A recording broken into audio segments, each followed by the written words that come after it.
Tainá Russo tinha 27 anos quando levava uma vida feliz e cá entre nós, bem normal. Ela era mãe de três crianças, a mais velha tinha 8, a do meio 4 e a mais nova apenas 2 aninhos. Ela era muito próxima ali da família, dos filhos, do irmão e especialmente da mãe, a Eliane D'Angelo. Elas tinham um bom relacionamento e inclusive até dividiam o mesmo terreno, cada uma tinha uma casa, né? Mas dividiam o mesmo terreno. A Tainá tinha tido dois relacionamentos mais sérios, digamos assim, e destes dois relacionamentos, então, o primeiro nasceu a filha mais velha e do segundo nasceu os dois filhos mais novos.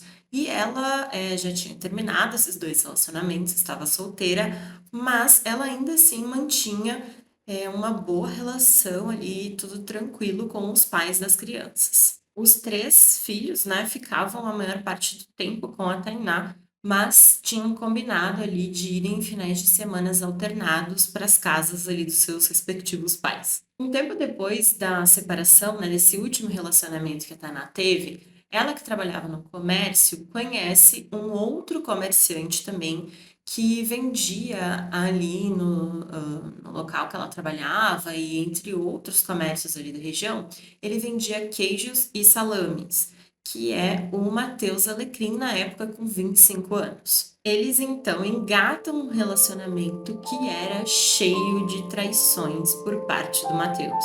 E nesse tempo do caso que eu vou contar hoje para vocês, a Tainá já estava entrando de cabeça nesse relacionamento que era bastante baseado em manipulação e se afastando cada vez mais da família e dos amigos. Depois de alguns meses de relacionamento com o Matheus, a Tainá descobre que está grávida. E essa gravidez ia mudar o rumo dessa relação, culminando num fim irreversível. Olá, eu sou a Glau e sejam bem-vindos ao canal Sem Rumo. No vídeo de hoje eu vou te contar o caso da Tainá Russo, que é um caso que eu considero pouco conhecido e por isso mesmo esse vídeo aqui é tão importante. Eu trouxe todo o conteúdo confiável que eu consegui achar sobre o caso, mas é bem verdade que de alguns meses para cá eu não consegui encontrar mais atualizações, pelo menos não atualizações confiáveis. Então, se você tiver fontes precisas aí sobre o caso e quiser deixar atualizações aqui nos comentários, será muito bem-vindo. Como eu falei que esse vídeo é importante para a gente divulgar cada vez mais o caso, fortaleçam aqui o vídeo, deixando o teu like, fazendo um comentário, se inscrevendo aqui no canal e compartilhando esse vídeo para mais e mais pessoas ficarem conhecendo o caso e o canal também. Segue o canal Sem Rumo nas outras redes sociais, porque também sai atualizações de casos por lá. E agora sim, sem mais delongas, bora pro caso.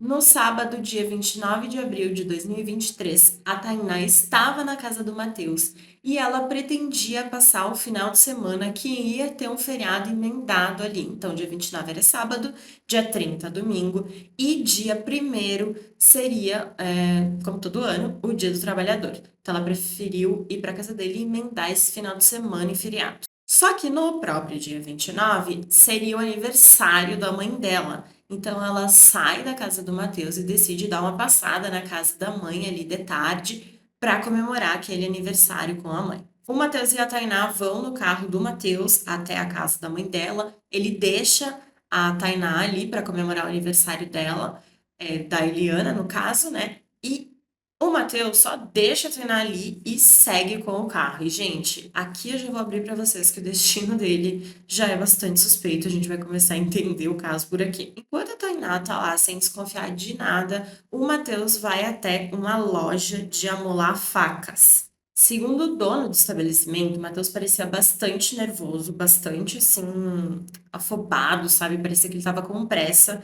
E ele falou que por causa desse estado dele ali, os funcionários contam, que ele estava tão ansioso e nervoso que o dono lá da loja das facas, que amolou as facas para ele, nem cobrou por ter amolado, porque ele estava tão nervoso que ele simplesmente pegou as facas e saiu. Aí depois disso, o Matheus volta, né, na casa ali, da Eliane e pega a Tainá, que estava lá comemorando o aniversário da mãe e voltam os dois para casa dele. O final de semana passa, em tese, sem ninguém desconfiar de nada, assim, aparentemente tudo dentro da normalidade. A Elaine imaginava que a filha ia voltar para casa ali no dia 1º de noite, né, no feriado de noite, porque no dia 2 ela teria trabalho normal, os filhos dela retornariam das casas dos pais, então ela teria que levar a filha para a escola, teria que ir para o trabalho dela, enfim, voltar à rotina normal que a Tainá sempre fez.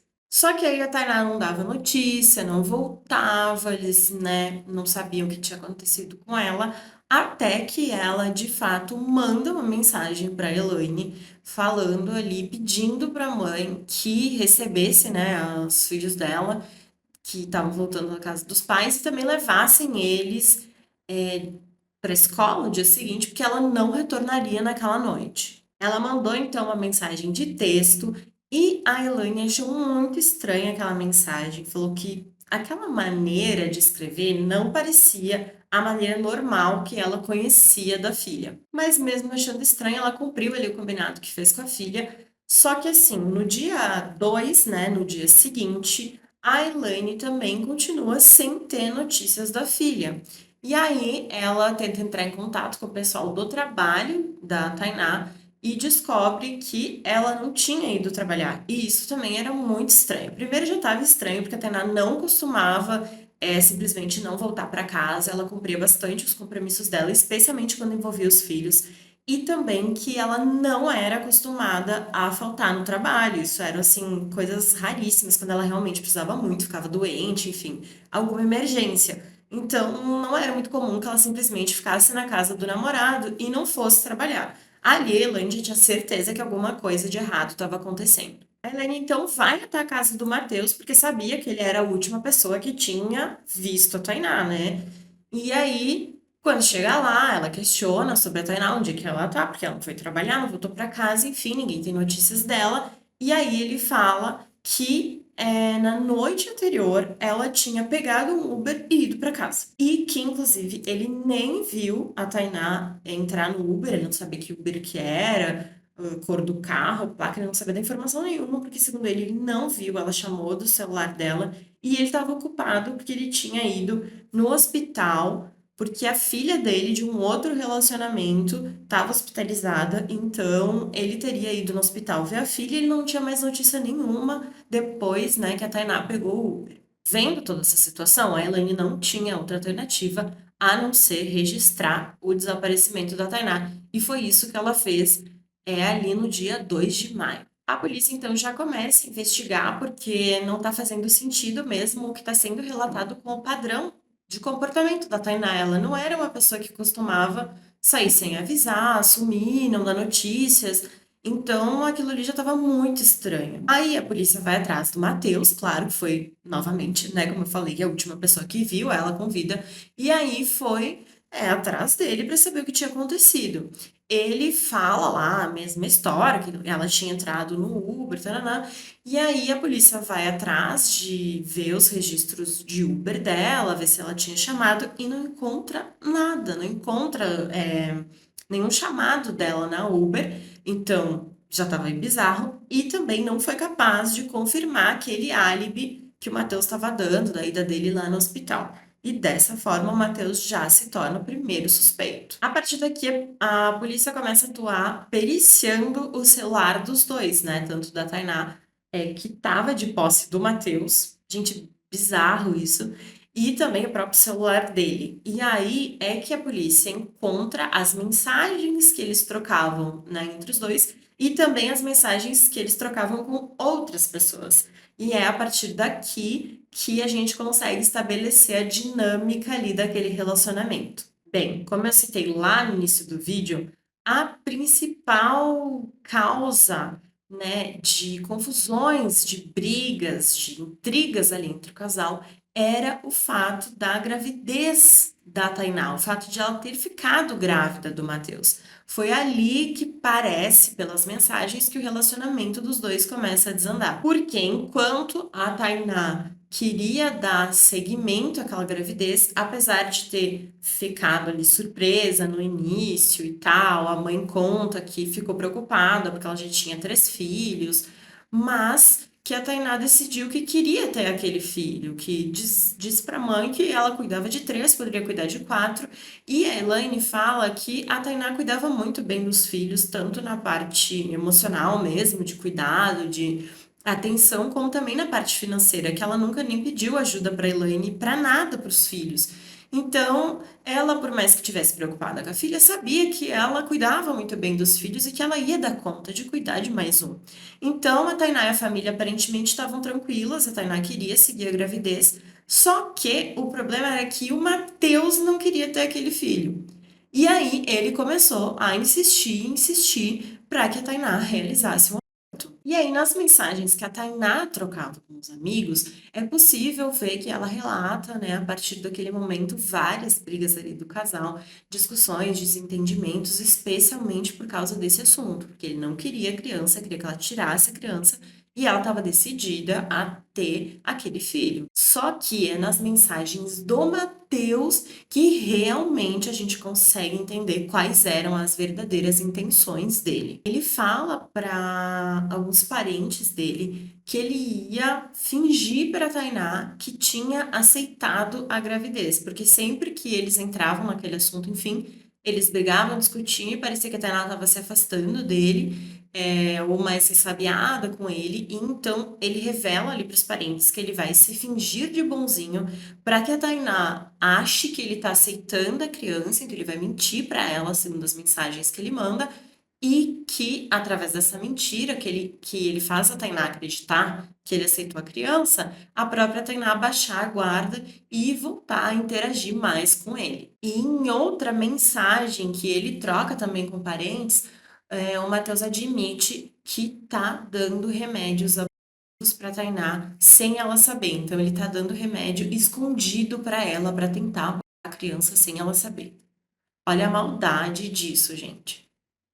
E aí a Elaine, né, a mãe dela, também corrobora, o depoimento dela também corrobora essa troca de mensagens, porque ela fala que em vários momentos que a filha, depois de grávida, voltava da casa do Matheus, ela tinha sangramentos. E que quando ela estava em casa, sem contato com ele, isso não acontecia. Então, parece que as coisas meio que se encaixam, né, nesse caso. Fazia sentido que ele realmente estivesse dando remédios que forçassem, né, a perda da criança e por isso ela acabava tendo sangramentos, mas de qualquer forma ela não perdeu o bebê. Mas a mensagem que é mais cruel e assustadora desse caso todo, que ele envia ali para os parentes, nessa mensagem ele diz que caso a Tainá não aceite o aborto, ele vai ter que colocar em prática o plano B e que a polícia nunca descobriria porque a justiça é falha. O último dia que a Tainá foi vista foi lá no dia 29 de abril, no aniversário da mãe, né? Lá na casa da mãe, dia que o próprio Matheus deixou ela lá e buscou ela lá. Já no dia 30 de maio, câmeras de segurança flagram o carro do Matheus de madrugada indo para a represa de Mariporã. E aí, gente, quando a gente ouve represa de Mariporã, pelo menos quem adora casos criminais aí, na minha cabeça já vem logo o caso Magda Roncati, que foi aquela moça que também foi encontrada dentro de uma mala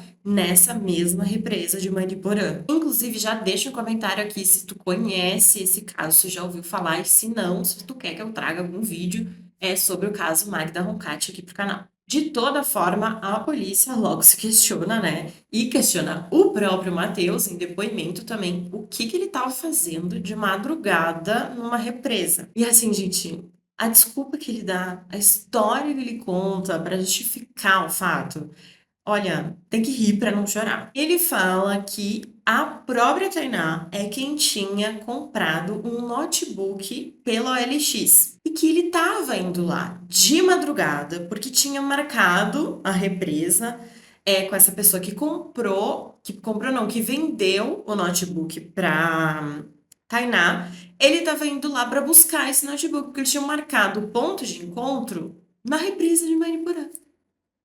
Não faz o menor sentido. De madrugada, ainda.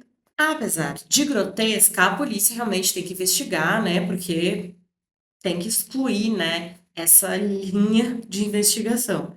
E aí, a polícia investigou mesmo e descobriu que a Tainá nunca teve conta na OLX. Então, é uma prova aí de que essa história é uma grande baboseira. Mas uma coisa que realmente foi comprovado e que pode ser linkado ali, o porquê que o Matheus estava ali naquela madrugada, foram pesquisas encontradas no computador dele. As pesquisas que a perícia encontrou envolviam o próprio caso da Magda Roncat, que eu citei anteriormente para vocês, mas também envolviam pesquisas sobre transporte de carga e escorte.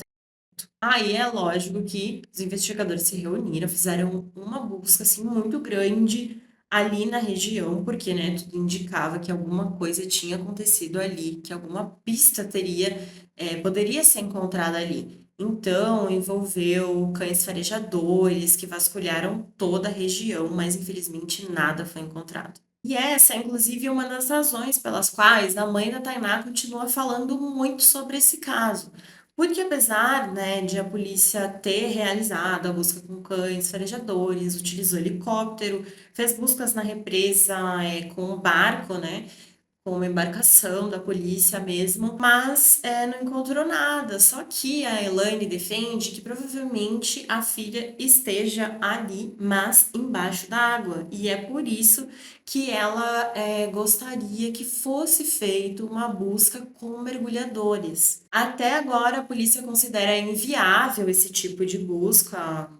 Não sei por quê, né? Talvez pelo tamanho da região, pelo tamanho da área que tem que ser buscado, isso é muito grande. Enfim, não sei a justificativa da polícia, mas eles consideram essa busca com mergulhadores inviável. Mas, gente, para uma mãe, ela só quer achar o possível, né? Possivelmente o corpo da filha dela. Então, ela quer que as pessoas realmente falem mais sobre o caso, que o caso seja divulgado, ela dá entrevistas, ela parece bastante abalada nas entrevistas, claro, porque isso é um trauma muito grande na vida dela, mas ela continua falando sobre o caso justamente para realizar uma pressão popular e, de repente, a polícia ceder, então, e realizar essas buscas para pelo menos ela encontrar o corpo da filha. Foi realizada também uma perícia na casa do Matheus, só que, assim, não teve nada de vestígios que sejam muito significativos que poderiam ter sido encontrados. O que foi muito estranho foi o fato de a casa estar limpa demais, extremamente limpa, e de também ter imagens de câmeras de segurança dele comprando vários galões de produtos de limpeza. A família dele relata que ele nunca tinha comprado esses produtos, não tinha conhecimento de que ele costumeiramente comprava tanto produto de limpeza e também relatam que a casa dele nunca tinha estado tão limpa como naquele momento. Isso gerou bastante suspeita. Foi feito então na casa dele o uso do luminol, que é aquela substância que mesmo que o sangue tenha sido limpo, né? Ela brilha, né, com uma luz específica se tem vestígios de sangue, e sim, foram encontrados vestígios de sangue, só que a quantidade foi muito pequena, então é bastante complicada essa questão ali da perícia na casa dele. A família e a acusação acreditam sim que